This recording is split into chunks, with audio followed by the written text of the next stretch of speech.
Welcome to the VOCES8 Centre. We're sat in this wonderful church, which I'm sure must be familiar to a lot of you from Live from London recordings and VOCES8 and Apollo 5 music videos. But what may not be, or who may not be so familiar to you, if you haven't actually been here in person, is our wonderful VOCES8 Centre Director, Jan Keliris, who has been a part of the team now for, more than 10 years. Yes. 12, yeah. 12 years, yeah.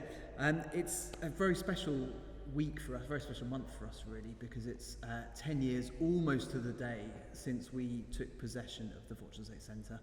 And obviously a huge amount has happened in that time. So it's very nice to be able to sit down with Jan a little bit and hear a bit about it. So Jan, just tell us first of all how you got to know VOCES8. When did you first meet us? Well, I didn't know anything about VOCES8, really big confession. Can't believe it. I know, I can't believe it, but it was 2010, so I kind of, you know. But my sons went to a school in Canterbury. One of them had a scholarship, and the school in Canterbury actually was the choir, provided the choristers for Canterbury Cathedral. Pretty good choir. So I said to the music department, because my boys are both musicians, they loved the music department, you know, what can I do to repay for the scholarship one of them had? They had such a great time here, and they said, well, we'd love to bring this group called VOCES8 to do a workshop with us. So I said, oh, sounds good to me. They invited me to the afternoon, and lo and behold, I spent the afternoon in tears because honestly, it was magical. Our choir, as I said, was pretty good, but they made them polished. They made them really great performers. But what inspired me so much, and what was so great about the afternoon, was this little tiny choir who was from a school that would never have been able to afford to have, you know, professional singers come and do a workshop with them. Unlikely, let's say. And St Edmunds had brought them in, and they were great, and their teacher was lovely, and they did that Illa Billabong. Yeah. And by the time VOCES8 had finished with them,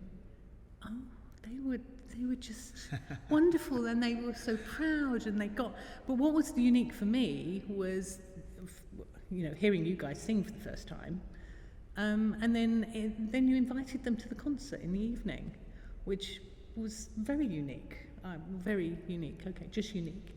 And I was just blown away. I just thought it was excellent, and the children went away with lots of knowledge. So I said to Paul, I'd love to help. I was retired. I was an investment. I used to part own and run an investment banking boutique, tiny little place. So I, wasn't busy. We just moved to Kent, and I said to him, can I help? Thinking I'd be stuffing envelopes, which is what you do when you join a charity or you volunteer for a charity, but it wasn't. Not ours. No, I know that now. But he'd just been offered by the then Bishop of London, Richard Charters. He'd been offered the lease in this place.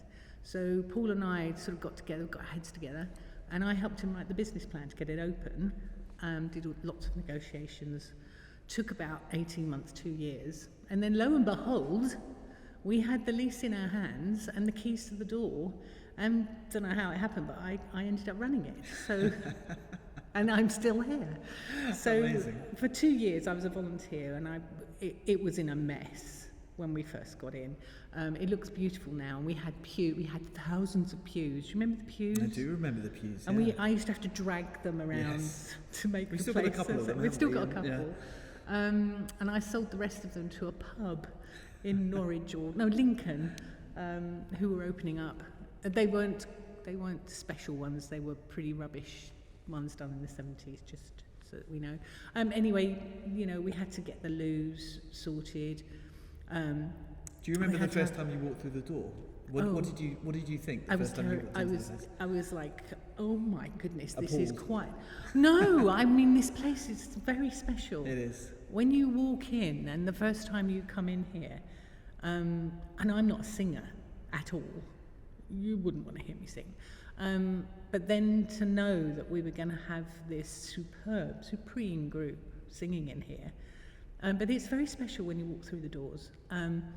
It was very dark, we had no lights, the lights, the only lights we had were these ones. Yeah. And we had these, do you remember the posts that used to be, there was like little lamps on a post but that's what those holes are in the floor. Do you remember? I actually don't remember those. No. Oh my goodness, they were the worst health and safety thing you could ever imagine with children in the building. Right. So we couldn't have any children in the building because that obviously was the remit. Just to go back a little, the reason that they wanted someone in here was because the church, there's like 10 Wren churches within a mile of each other here in the city, and there's no one lives here. So there's no there is a congregation, but it's very tiny, and it's shared between the 10. So this wasn't kind of, earning the keep isn't the wrong word, but it wasn't fulfilling its community kind of desires to be just left as a part-time church. Yeah. So having us come in, you know, it fulfills a fabulous need for the community here, and we needed to get it to a stage where we could actually invite the community in, because we had that one loo that had been fire damaged. Yes. And it didn't matter how many times I sat down and scrubbed the floor, like on my hands, scrubbing the floor, trying to make it look clean. It didn't happen. So for the next sort of 18 months, 2 years, we spent a lot of money through grants and things from the diocese.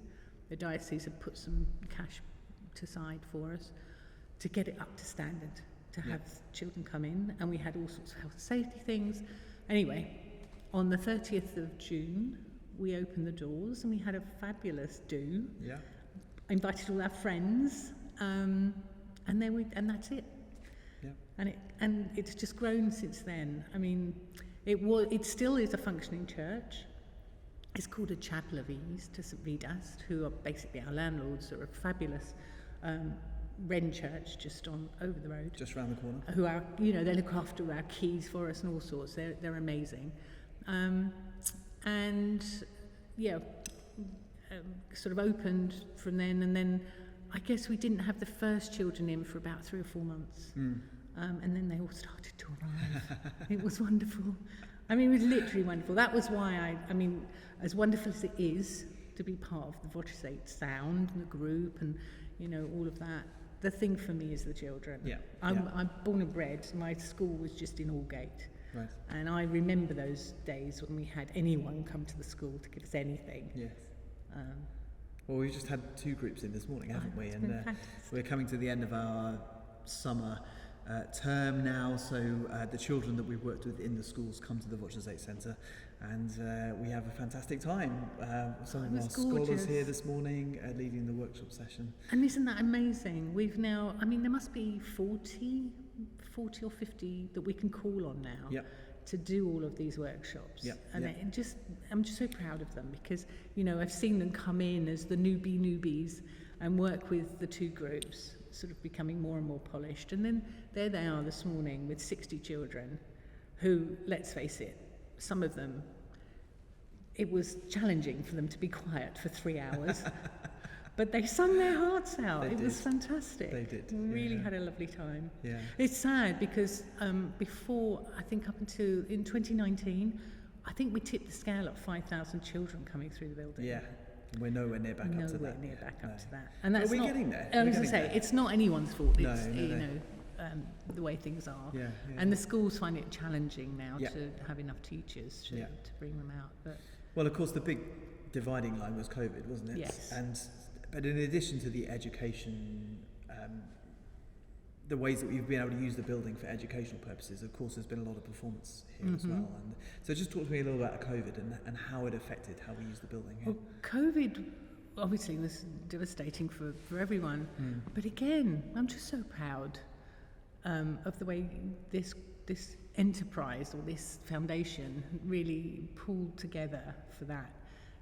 Everybody was missing that contact, and to put together that very first Live from London with rudimentary, shall we say, film cameras and recording, but and an with internet connection that was also a little bit rudimentary, wasn't it? Oh no! I managed to get that done. Barney said to me, "We need to live stream this," because we live streamed then.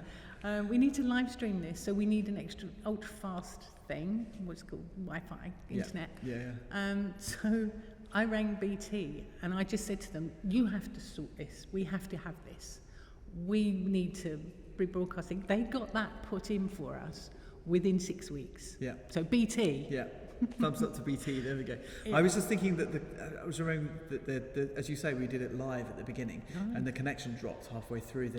But I think didn't somebody who shall remain nameless tread on a plug or they something? Did. Yeah, right. But we won't did talk say about that. no, we won't. And we did say it was the internet. Yeah, it just dropped. Yes, See, we're letting all our secrets out now. But what a challenge that was, and how well received it was. Yeah. There were people that, you know, they're desperate to sing together. And the one thing about being in a choir, as you know, is just that camaraderie, that oneness that you feel, and the wonderful lift you get when you sing together was just so missing, and it was just so wonderful. It was pretty amazing. You have no idea how many health and safety documents I had to write and post off to make sure that everybody was socially distanced and COVID tested, and it was quite the challenge, let's put it that way. But you got to work your artistic magic with the set dressing and the design of the Live from London shows. That's right, yes. So I don't know how it's happened. So first of all, I went from running the centre, and then we needed a website. And we couldn't afford to buy a website or have one designed, so I was like, I'll do it. So I taught myself how to start. So I'm sorry, people, it's down to me if you see any mistakes on the websites, but they're all mine, except for Live from London, which is Thomas's. Yes. We had to sort of, you have to adapt to the times. Yeah. And just, you know, bringing skills in from people, you know, that they were friends of ours.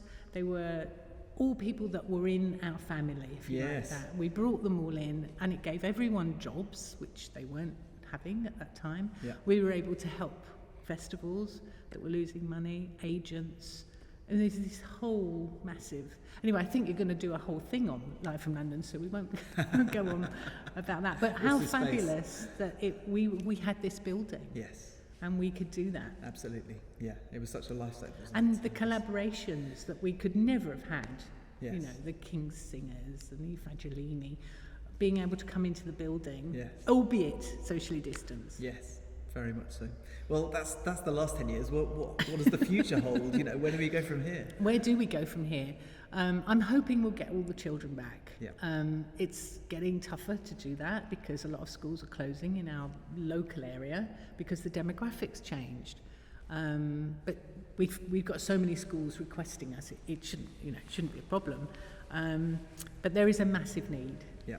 You know, STEM subjects are obviously incredibly important, and they are marked up as very important, but so are the creative, the arts. So we do want to make sure that we reach children.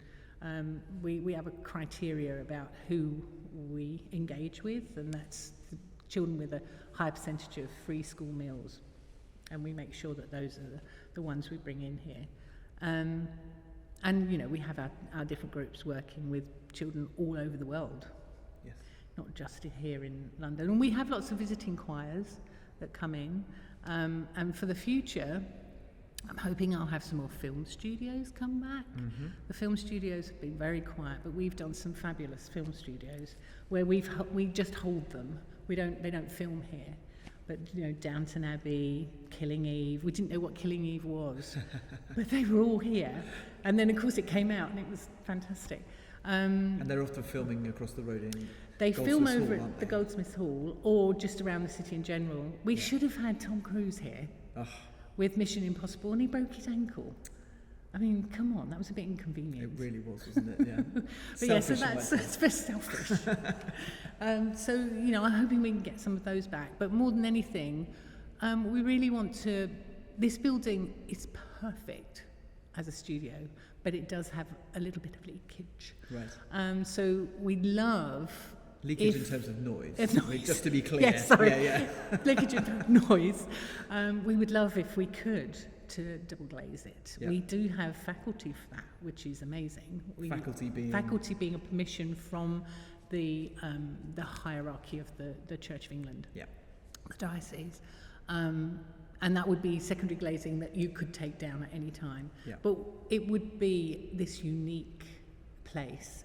And what I would love to see is that obviously we do our own recording, we do our own studio work, and we'd have other people come in. But wouldn't it be fantastic if we could have some A-level students that come in and actually do their, you know, and the conservatoires, they actually have a whole unit here where they provide the singers, the musicians, the studio, the tech, the crew, the whole lot. It would be fantastic. Yeah. Yeah. So that's a wish that's on our wish list. Anybody would like to engage with that? Yes. I think what else would we really need to bring some of our community choirs back. Yes. And I need to get open to the public again. We used That's to be the open big all thing, the isn't it? time, Yeah. but we've just been so busy. So I'd like to get that started again in September. Yeah. Touch wood. Well, thank you very much for That's okay. taking a few minutes to tell us all about it. We're celebrating our 10th anniversary over the next few weeks, so keep an eye on your email inboxes. There'll be more delights dropping in there, and you'll find some more videos that we're producing on YouTube as well, and lots of other things to look forward to. So thank you very much for watching for now.